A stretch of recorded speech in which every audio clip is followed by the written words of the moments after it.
let me tell you something about my list here. My list is a combination of things that, yes, they are Oscar worthy. You know, they're heightened films. But my list is also about things that I just personally enjoyed.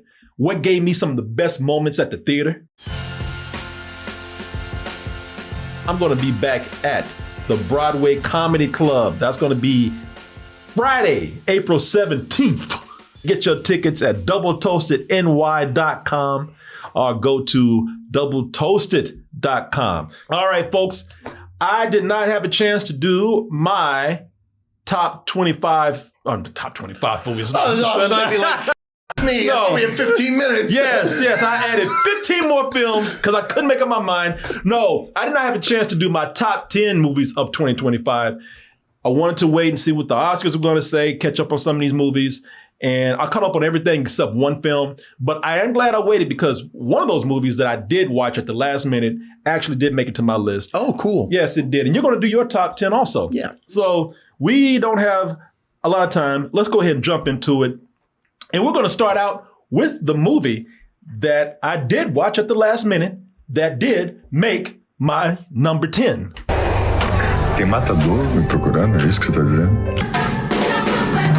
People talking about what is ibbity bibbity shit you talking about right here? No, all right. No, this is a Brazilian movie called The Secret Agent. And listen, this movie, it is not the movie that the title suggests. You're thinking of some Brazilian James Bond that's going to be running around and doing secret agent stuff. And that is not what this is. Actually, this is about a college teacher who tries to hide from a dangerous person that he pissed off years ago. And it's a very, very, very slow moving movie, man. But I'm a sucker for certain period pieces if they're filmed beautifully. And this is 1977 when this takes place. Kind of jumps back and forth slightly between the present time, and it wraps up beautifully that way between the present time and the past. But I really love the way this movie is directed. I really love the cinematography here. It's just a beautiful looking film. And like I said, I just love the direction. They really do capture a 1970s style of filmmaking. And that includes being very, very sparse on music. I think the only music you hear in here is when somebody's playing a radio. So diegetic. There's maybe a song that's played that reflects the 70s. But some great performances here too, man. This has some of the most passionate acting that I've seen in 2025. And Wagner Moura is becoming one of my favorites, man. I really like that guy a lot. He's been around for a while, and he's starting to show up a lot more in a lot more shows, a lot more movies. Some of y'all might remember him from Narco. What is it? Yeah. Narcos was. I was going to ask if that's the guy. Yeah, Narcos. He was also in. Recently, he was in Civil War. Yeah. Okay. He played one of the photographers that was accompanying everybody. Yep. And also, he was the voice of Death in Puss in Boots. Oh, nice. He's great in that. Yeah. So I would not recommend this movie to a lot of people. It barely made my top 10 because it moves so slow. And it's 2 hours and 40 minutes. Damn. Yeah. And it moves very slow. But as I said, man, beneath it, there's a really beautiful character piece. It's this guy's hiding out with a bunch of other people, the way they bond, his life, the way he connects to somebody in the future. It takes a little while to get all caught up and come together. But again, under the direction that actually amps up near the end and ends up being really tense near the end. It's a movie that I just keep thinking about. It's a movie that appeals to me because I really love stylistic direction when it comes to period pieces. Mm-hmm. And that is why I really did love this movie, and I'm glad that I saw it because it almost was not going to be watched by me because I saw it at the last minute. Yeah, and you don't see it. There's a lot of shit that you miss. Yeah, there is. But I caught that one and really did enjoy it. Now, let me tell you something about my list here. My list is a combination of things that, yes, they are Oscar worthy. They're heightened films. But my list is also about things that I just personally enjoyed. What gave me some of the best moments at the theater. And this one right here is one of my favorite experiences watching a movie at a movie theater. What do you think it is? I think I know. Is this Final Destination's Bloodlines? Man, Julian, Jesus, quit. Yes. Yes, it is. I sat next to you when we saw this, and we had such a good time. Yes, I had so much fun with this movie. Just gotta love the one you got. Death is coming for our family. Oh man, this was really one of my favorite moments watching a movie at the theater. And I get tired of watching movies at the theater, man. I really do, because I see so many of them and it wears on you sometimes. But when you see something that really gives you just loads of entertainment, nonstop, and what really makes this a fun experience at the theater is that everybody's in on it. Everybody is on the same wave, man. Everybody has the same vibe. We're all laughing at the same things. We're anticipating the movie and the deaths at the same time in this film. Everybody's oohing and ahhing and laughing at the same time. Horror is having a really good time, or had a really good time in 2025. Sometimes it's being taken seriously, resulting in some of the most original films that you've seen in 2025. Or some movies are just like this, where they're just a lot of fun and everybody is in on it. I was laughing at this movie almost nonstop. This was the hardest I've ever heard you laugh in a theater. Yeah. By far. I was laughing nonstop in this, man, while also feeling the tragedy of it. So Death is probably the biggest asshole in this movie out of the whole series, because this is about a family. That's why it's called Bloodlines. And man, they are nice. The likable people, they care about each other. They did not deserve what was happening to them in this movie. And also, one of the other things that's tragic about this is the bittersweet appearance by Candyman. Tony Todd. There he is right there, who was dying as they made this, and he pretty much knew it. And this movie was his goodbye to us. So there was that moment there too, where you had this really glorious moment to give this man a farewell. But also, they did what made this formula work by amping it up. And this has one of the best openings of any of these what is it called? Final Destination movies. Yeah, this has one of the best openings. It is bloody, gory, it's tense, and it's hilarious. That scene in the beginning where everybody's dying, and if you know these movies, you know why. And that had one of the biggest laughs. Oh, yeah. And the whole audience applauded at the beginning of the movie. Yeah. This really knew how to play with the audience's expectations in the best way possible. And you feel like the filmmakers are elbowing you like, hey, look at this shit. Yeah. Oh, man, they're very self-aware of the comedy in this. Yeah, I love this, man. That was one of the most enjoyable moments I've had, not even for a movie experience, but just overall in 2025. I remember just having so much fun at that moment. Yeah, that was my number 15 from last year. Nice. All right. Let's get to my number 8 movie. We write together for a quarter of a century. The whiskey that made Loren's heart unemployable. You know, there are movies which are good. And Richard Linklater is one of my favorite directors, because I think you never know what he's going to do with his next project. He has such a versatile style and taste. And his filmography is all over the place. And almost every one of his movies are great. But this is actually elevated by the performances, or in particular one performance, and that is Ethan Hawke in this, man. Ethan Hawke, he plays the lyricist, Loren's heart, who's reflecting on his life as he interacts with different people in his life, including his writing partner, or his former writing partner, Richard Rodgers, on the night that he premieres Oklahoma. But man, everybody is wonderful in this film. You have the bartender that he talks to. You have the girl that he's into, and the guy's gay. He can't, and he's just, but he's just looking for love in all these places and acceptance. And it's a great character piece. It's a play, really, because it all takes place at a bar. Bobby Cannavale's great as a bartender. What's the girl's name? Margaret Qualley. Margaret Qualley, man, she's great as the girl that he's interested in. The way it plays out as a play, transferred to film, is done very well. But Ethan Hawke is the one that dominates here. His performance carries his film, and sometimes it's a performance that the movie might be just fine, but a single person can carry a film so well that it makes that movie one of the best movies, at least I've seen of the year. And that's all based on Ethan Hawke's performance in here. I didn't see this, but he is almost unrecognizable. He looks amazing. Yeah, they make him look shorter than a lot of people in the movie. Of course, his hair is one thing. And man, just like I said, he just disappears into that role. it's a great film because of him. And if you don't mind watching one actor carry pretty much what is a stage play on film, this is worth watching right here. And I don't know if I mentioned the Ethan Hawke, the title of the movie. I hope I did. Is Blue Moon. Oh, my number 7 best movie of 2025. This is a true story that happened in my town. Walk downstairs and into the dark. Creepy premise right there for the movie Weapons.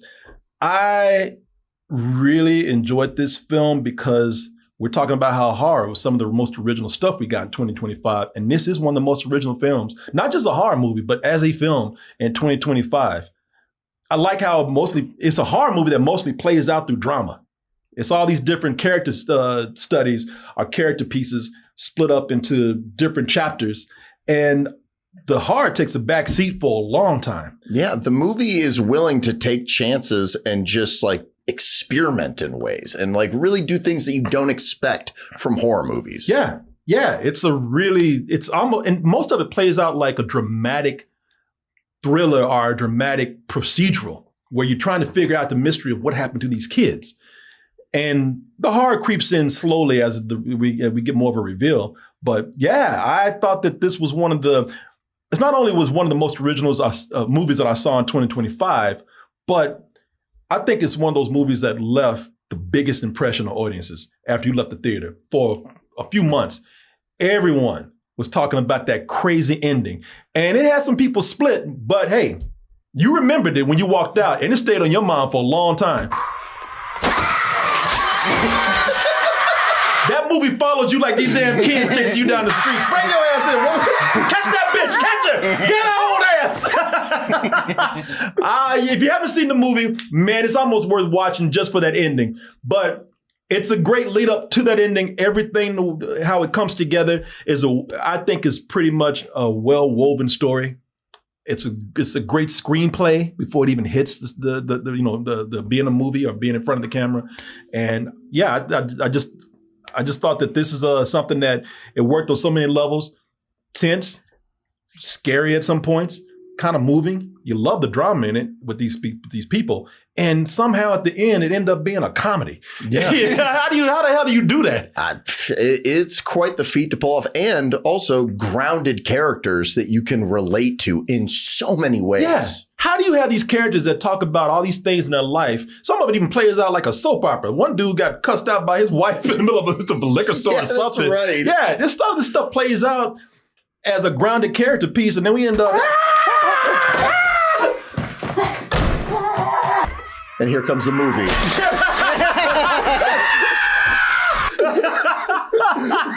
Yeah, I love this movie, man. I really do. And I like it the more I think about it. And one of the actors or one of the actresses is up for an Oscar. Yeah. Yep. Academy Award nominated film. Yep.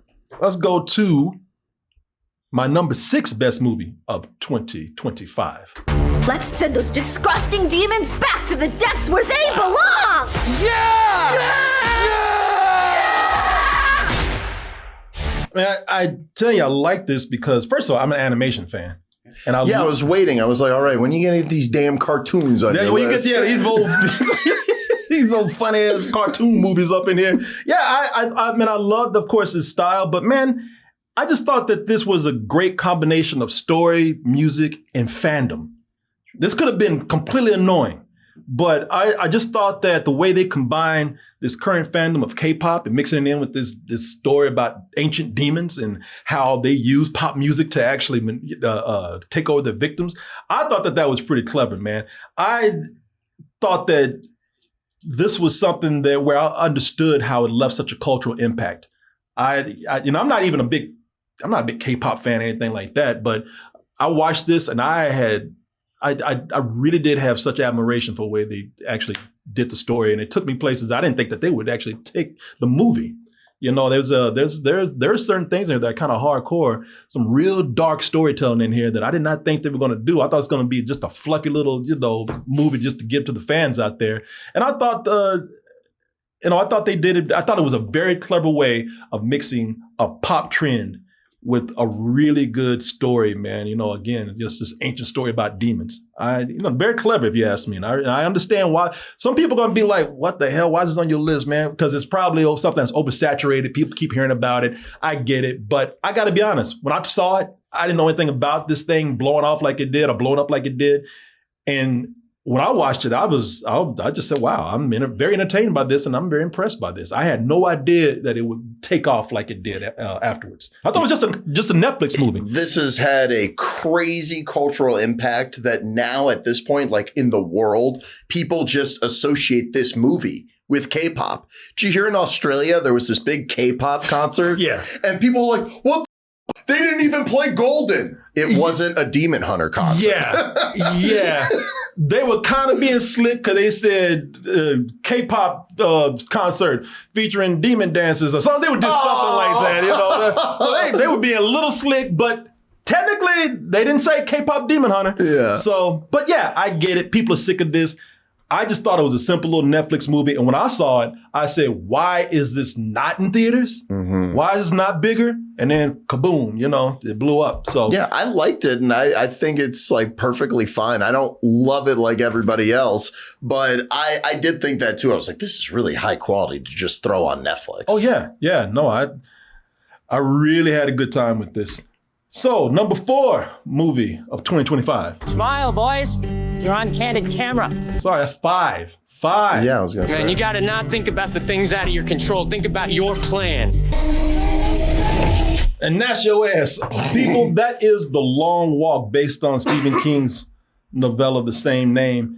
And this was the most intense experience, or at least very up there with some of the most intense experiences I had in theater. But the thing about this movie that really took me, though, by surprise, and I read the book, but I did not expect it to translate so well to being this movie where it's about bonding more than anything. So we see all these movies about these, what would you call them? These challenges where all these, you know, especially with like the Hunger Games and a Battle Royale movies where all these kids are pitted against each other to the death. There's only one left standing. You would think that this would be ruthless with all these kids just betraying each other. And that's not what it's about, man. All these kids bond with one another on this walk to the death. Everybody has to walk until there's only one left. And if you get a warning so many times, you get shot in the head. And they keep doing that until the winner's left. And so as gruesome as this movie is, as gory as it can be sometimes, and just as depressing as it is, I just really love the characters and how the characters just they watched out for each other. And you get some great performances with these characters, man, because they're so, you know, they're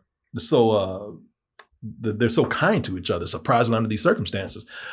I forgot let's just say the black kid's name. I think David Johnson. Yeah, that is one to look out for. Yeah. And also, oh man, he's his Cooper Hoffman. Yeah, he's the son of Philip Seymour Hoffman. Cooper, yeah, that guy was great. But man, every one of these young people in this movie gives an incredible performance. Every one of them is somebody I say you should look out for. And they just, you know, this is a movie that I understand why I did not do very well, especially during these times of turmoil and violence. I understand why people would not want to go see this just because of the nature of the film. I can understand why this would be something that people never want to see again. But if you can get through all of the dark stuff in here, there is a very heartwarming story here based on how these characters treat each other. All right, this is number 4, for real. What time is it? You know, I don't remember that part. All right, let's just not nitpick over the passwords. That is one battle after another, and I know this is higher on some people's list. Some people think that this is going to be a movie that's going to win the ultimate Best Picture Academy Award. And I think this is a great film. Much needed commentary. Love the alternate reality story that they have here to make that commentary. Great direction all around. Love the chaos in this film. You know, some of this plays out actually like a battle in the streets. And the music elevates it to this crazy level. The consistency throughout it is really beautiful. Yeah. Yeah, but what stands out the most are the performances. Leonardo DiCaprio, Tiana Taylor, Sean Penn, though. This is the one that everybody talks about. Sean Penn did an incredible job in a supporting role here. He gave us probably the most quotable line of the year. You like black girls? I love them. It's so funny. I love him in this movie. Yeah. You're like, white man, I do in this movie, I love him. Yeah, Sean Penn plays, I don't know, I forgot what he's a colonel. RFK Jr. Colonel Stephen Lockjaw. Yeah, but and that jaw stays locked for them because they keep eating them black chicks. Yeah, man. He does great in this movie. Talk about a villain that is both scary and funny at the same time. Yes. I would almost say that if he was not in this movie, if you didn't have that character in this film, I don't think people would be talking about this movie as much. That's a good point. Yeah, I think that all the actors are amazing. All their characters stand out, but none as much as him. Yeah, I think you talk about, I just said earlier, an actor that elevates a movie. I don't think if you had this character and have somebody who could do such a great performance as he does, I think you still have a good movie, but I don't think you'd be talking about it as much as we are right now. You can also say that he has the best walk of last year, where he looks like he's got a stick up his ass. That stick stays deep up that ass as he's walking through this movie, man. Hey, everyone, I got to give a quick word out to our sponsor right now, which is Shopify, and I will make this quick, but I just wanted to say a little something right now. Every time I sit in this studio, I look around and I'm amazed at how many gifts we receive from talented toasties out there that have made these things themselves. And I haven't even seen half of those talented people in our community that make these wonderful things. You know, you make things such as toys, clothing, jewelry, things that you can sell online, be your own business person, be your own online entrepreneur. And that is where Shopify comes in. Shopify is the commerce platform behind millions of businesses around the world.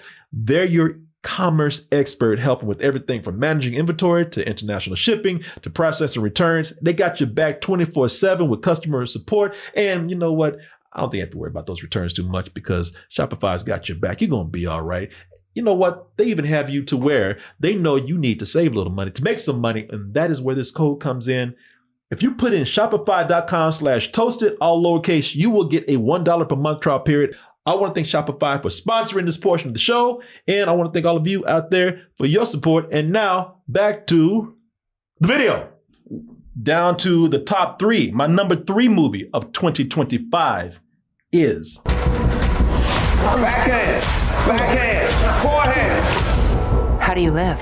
Well, I live with the confidence that if I believe in myself, the money will follow.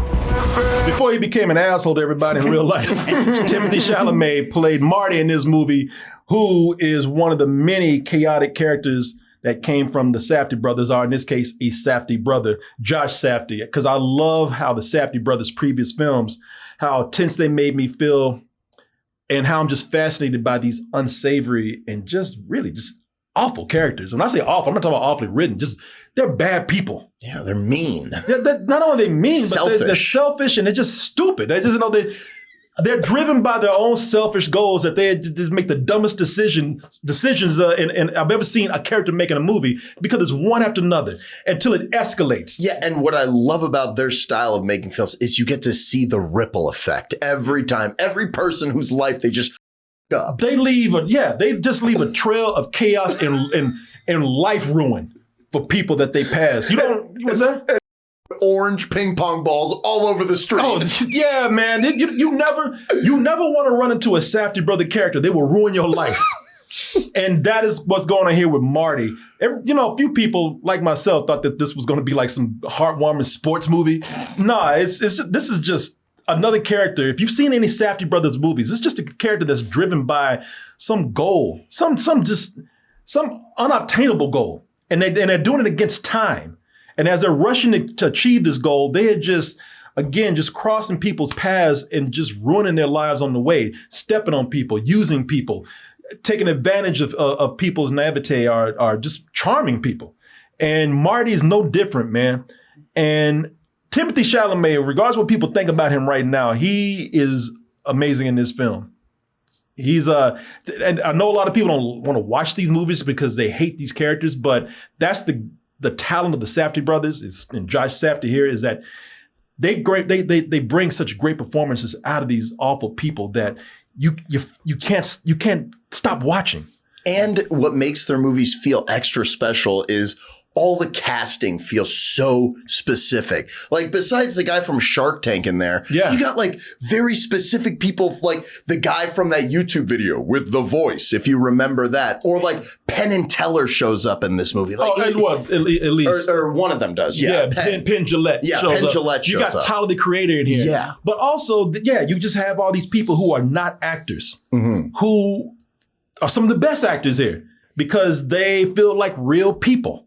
So, I love a Safdie Brothers movie, or in this case, a Safdie brother movie. So I really enjoyed this, and it's my number 3 movie of the year. Not for everybody, because you do have to hang with an unlikable person for 2 hours. But if you don't mind that, then I think you're in for a really fun ride, or at least a chaotic, tumultuous ride with this person. And it's very tense too. I like that.